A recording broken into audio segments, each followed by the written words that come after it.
The right angle cross of contagion, 30, 29, 14, and 8.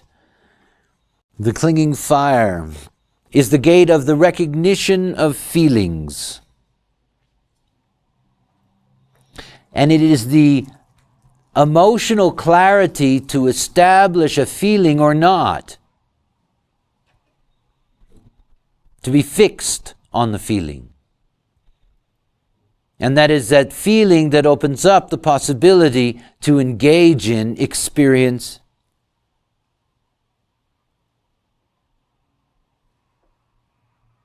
It is about as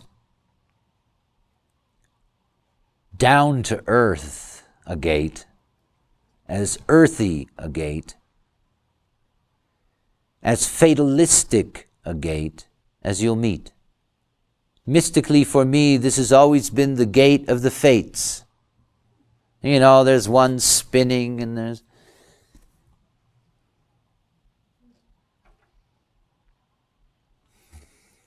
Freedom, recognized as an illusion, and limitation, accepted as a fate. Freedom. You can never escape that feeling until you have the experience, no matter what you do. You can't get rid of it.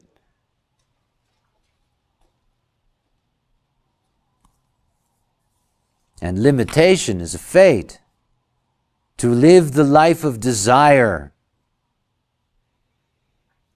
as a fate, choiceless. You know the old mystical business about you have to go through the burning ground. Here's the burning ground.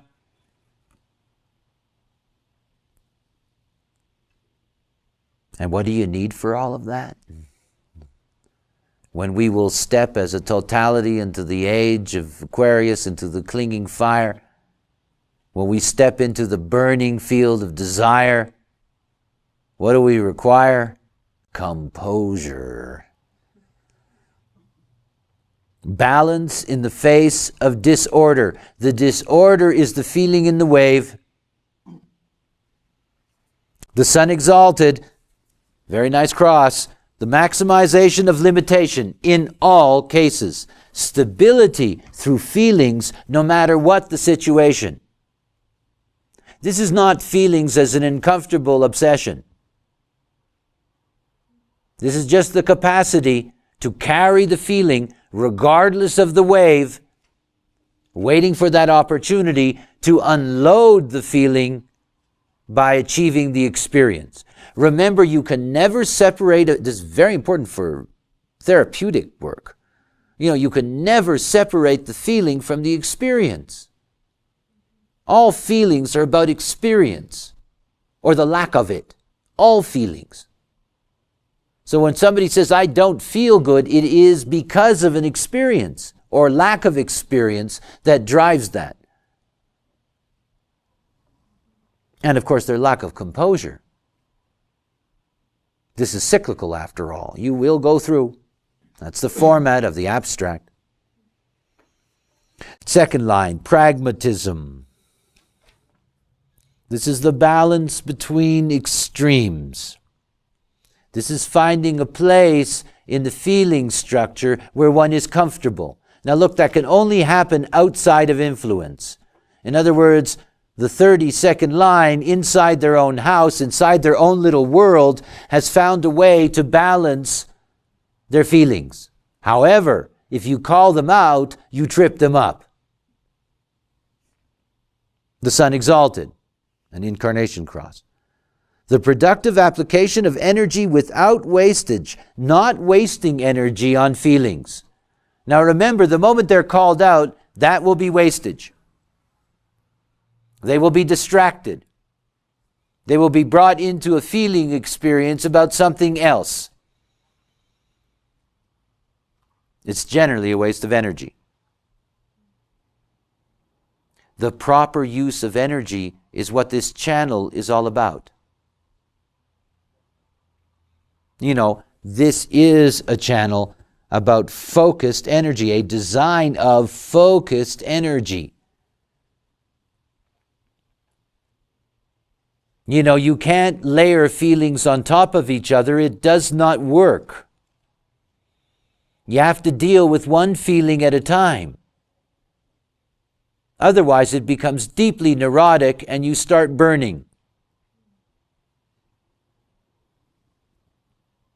Mars in detriment, you'll notice how these detriments can always bring out the anger with Mars, over-aggressiveness that chafes against limitations, feelings which demand energy. Once they get pulled out, they want the whole show.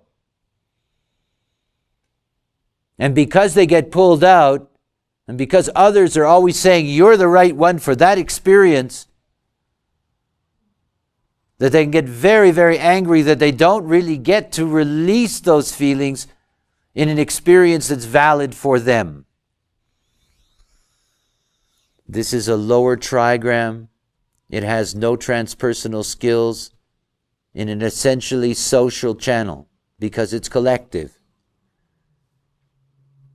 Here, the 30th gate doesn't know that there's a 41 at the other end that has exactly the right pressure and energy for it in order to maintain and perfect its feeling, to keep it in one track. Remember, it's about focusing the energy. It's like the 1858. It is not going to do you any good to challenge 30 things at the same time. Challenge one at a time.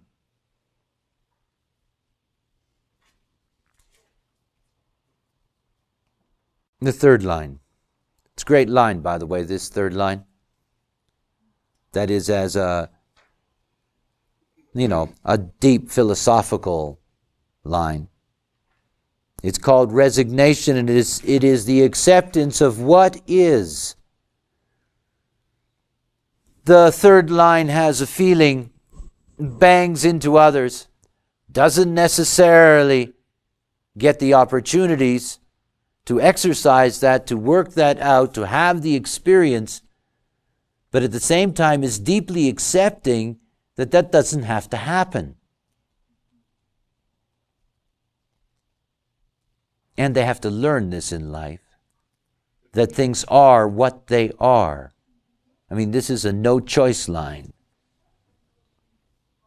Pluto exalted, the awareness and manifestation of the law of regeneration, the laws of karma, reincarnation, and resurrection. This is all about the feeling to accept what is. It is the recognition that the feeling that you have, the experience that you seek, that it can come in other ways, that you may not get it in this life, that it may not be for you in this life, that you can accept that others have that opportunity and you may never. And you learn this painfully, as all third lines do, by banging into what is and not being able to get around that.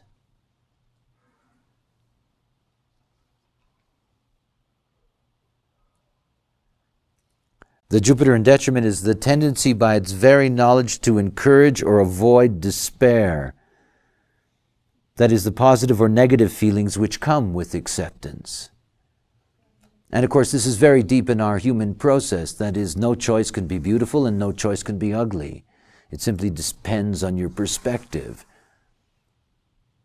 You can see no choice as transcendence and you can see no choice as no chance. He's still seeing no choice. What is what is. By the way, it's important to recognize here that the Pluto exalted doesn't exist in the world in the third line.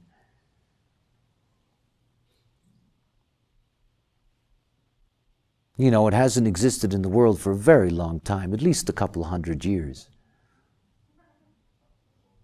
And of course, eventually, sometime in the next 25 years, Pluto will eventually get to the 41st gate and you'll have that exaltation that will come back into the world. But when you're looking at the third line today, all you have is this, you either love it or hate it. You either, You either say that your helplessness is terrible or your helplessness is the glory of God. I mean, that's where you are. That's where all of us are in terms of that theme.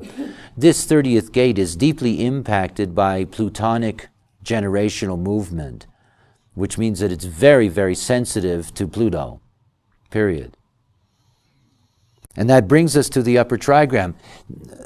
You know, after all, we're dealing with a collective process that is essentially social, and you get to a transpersonal line, you know that the ability to be able to transpersonalize the feeling, to share the feeling with others is there. Not only that, but the recognition that there is a harmonic gate at the other side that they can have access to. And this brings us to this fourth line. And in coming to the fourth line, you know, this is well known in our time recently, this whole business with Princess Diana and her death. This tape that I did of her design, you know, here's somebody who's a 30, fourth line. You know, this is classic burnout. I mean, it is classic burnout.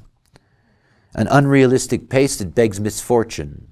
In other words, if you're constantly externalizing feelings, you're putting an enormous pressure on your emotional system, after all. You know, you're always putting your feelings out. You're always putting your feelings out. Now, again, when I say that, remember that it's conditioned by your definition, and it's going to be conditioned by your type and authority. That is, you're only going to put out those feelings in certain ways conditioned by that. Nonetheless, it still means you're putting them out the moment you have your opportunity. So if you're a generator and you're asked to respond, you're going to respond by externalizing those feelings. You know, instantaneously, this is going to be where you're at. Because it's Pluto exalted. I mean, I'll read the exalted for you. Please understand it's not in the world. A compulsive and hyperactive nature that carries all the earmarks of burnout but doesn't necessarily arrive at it. A positive outcome is often assisted through analysis. Well, yeah, that's all very nice, but it's not there.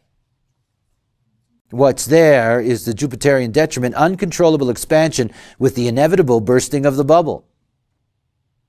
Now look, it is not unhealthy to burn out.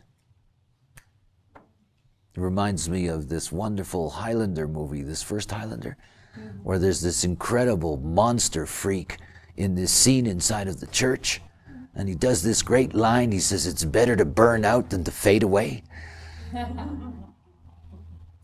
You know, again, terminology, the way we look at things. Burnout isn't necessarily negative. Think about how that works. You know, you can't necessarily externalize for your whole life a single feeling. It is a cyclical circuit after all. It is about beginnings and ends of things. You know, for the 34, the end of the cycle of a feeling is when it's burnt out. You know, when you desperately have this feeling that you want to make love to somebody and you try over the years and it never works, and eventually you just get it to a point where it just burns out. And then you never want to have anything to do with them again. You know, it doesn't mean that you have to burn out and die in that sense.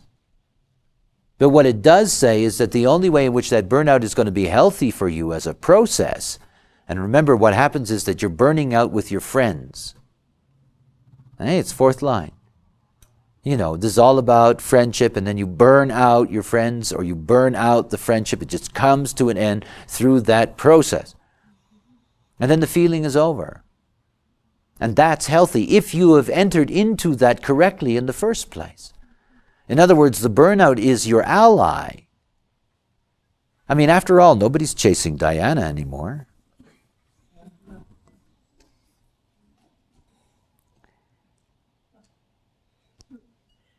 The left angle cross is the left angle cross of industry. Industry. In which that I am busy, you know, is conditioned by different lines in the 30 and the 29. By the way, this first cross of the cross of industry includes the 29-5, which can be failed ambition. And of course, we know that the vast majority of businesses that start fail within 3 years. So, you know, being in industry is also about failing. The fifth line is called irony. You know, it's an irony to have the left angle cross of industry that includes in its universalization the universalization of failed ambition. I mean, One should enjoy the irony in that. Well, in America they do actually, because you have the most lenient bankruptcy laws in the world, which is a real understanding of that the byproduct of being industrious is failure. It's one of those byproducts. Recognition and dedication to transitory goals. Jupiter exalted the strength derived from knowledge and experience that 2 steps forward and 1 step back is still 1 step forward. And in this case, we have no detriment. Because Pluto is in detriment here, but again, this is not an active field. It may be active for, the people being born today when they're about 30. That generation will start experiencing that. Their children will start coming in with that. In other words, it'll come back into the world as a genetic mix. So this 5th line is each new feeling brings back an old feeling before progress can take place. And this is typical of 5th line anyway. This being withdrawn in a sense, waiting for the projection to build up, to be able to get out exactly the right feeling for that moment of crisis. The detriment, I'll read it, but it's not an action. The anger engendered by the irony, frustration with its limitations, and the desire to eliminate the entire process. Frustration and anger with the old feelings brought into the emotional awareness with each new experience. It's nice that it's not around, after all.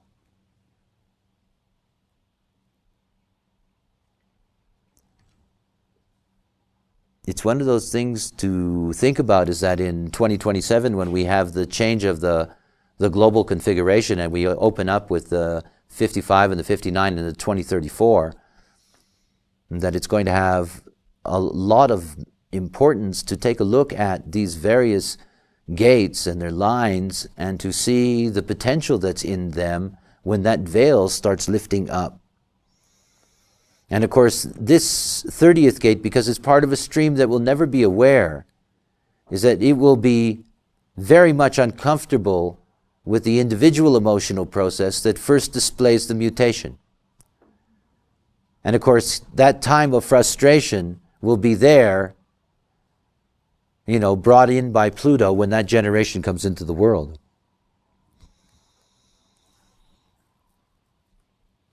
The 6th line. Enforcement.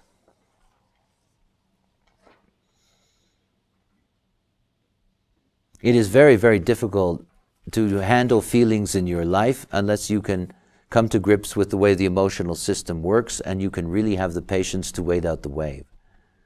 Otherwise you have nothing but chaos in any of these lines, in any of them. This is the whole thing about the emotional system, is that it can have such a profound clarity and such a profound effect. And yet for most of us and for most human beings, this is just a chaotic process in which we're constantly being slapped around in the emotional wave.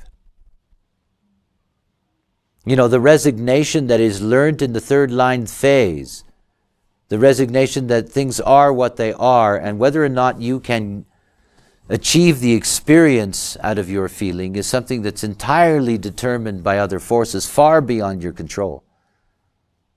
That when you get to the 6th, again, you're looking out through the whole abstract process and you're seeing that the only feeling that is really worth holding on to is the feeling that can lead to a valuable experience for the collective. Now, of course, the very word valuable is relative. We do need, in our collective experience, we always need those that will go out and demonstrate to us what it's like to go through things. To walk across the frozen fields of the north, to ride a balloon around the world, which seems to be an experience that's very important now.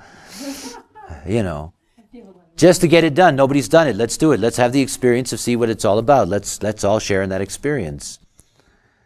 The discipline to maintain right action. Mars exalted the assertiveness to purge the inferior while accepting to lead the weak. The strength to eliminate negative feelings. And the only way in which you can understand the weak in this context are those that cannot survive the power of the emotional system and its feelings in order to get to its experience. You see, the clinging fire can trap you in an obsessive place where you can't get out, and where you feel like not being able to get out is destructive to your life. And of course, that's not true. It's only true if you're not living out your nature. And these negative feelings, the negative feeling is a feeling that you assume can never be actualized. And of course, you only feel that way about that negative feeling when you go down in your wave. But when you come back up, you think, well, maybe it's not a negative feeling. You have this confusion. So the real negative feeling to be eliminated is the experience that you want, that you recognize both when you're up and when you're down, that you're not going to get. Then you eliminate from yourself an obsessive field where you don't get caught up in burning in your emotional wave. The moon in detriment, an inherent peacefulness that all too often will abide the presence of inferior forces, a lack of strength in eliminating negative feelings, still grasping to the hope that you may be able to get the experience no matter how brutal it's been in not being able to achieve the experience. Now remember that sixth line is going to be sitting up there in a very particular way. That is, it's going to be looking down on the world of feelings. And of course, for the 30 to finally get involved, to finally focus on its own feeling for experience, that's a major, major step in its process. And the only way that it does that in terms of the wheel is that feeling must be for the spirit. In other words, that the experience itself that is sought, whether you get to it or not, that the feeling is justified if the potential is the awakening of the spirit in the 55th gate.